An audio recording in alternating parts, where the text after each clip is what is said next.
Are you in a reading slump? Do you look at your Goodreads 2025 reading challenge and it looks a little bit like this?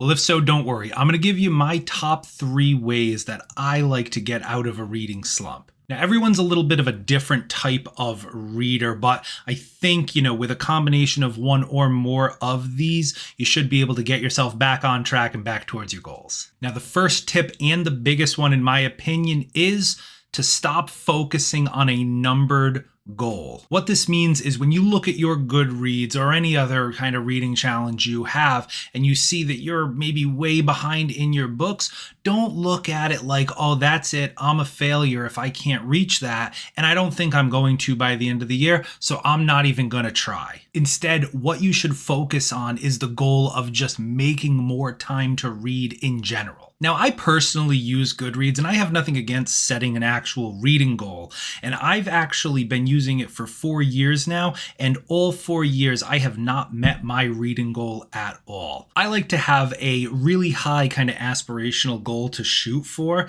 And like I said, I have never even reached it once, but every year for the last 4 years, I've come closer to that goal, and I've read more each year than I have in the previous year. So to me, I wouldn't say that I've failed in any of those years because I haven't met that numbered goal, but I've tried to make more and more time each year to actually sit down and read. All right, tip number 2 is to sample different formats and different genres.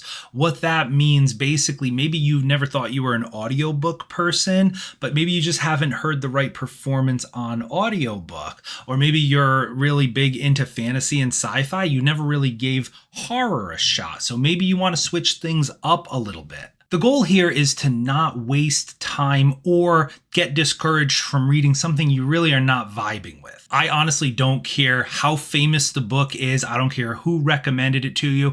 If you're just not getting into it, just put it down. It really is okay. If you've ever had that feeling of a really good book, a book you absolutely love, and I hope you have, you know the feeling where when you put the book down, it's a struggle to even do so. And then when you're doing anything else, all you can think about is getting back to that book.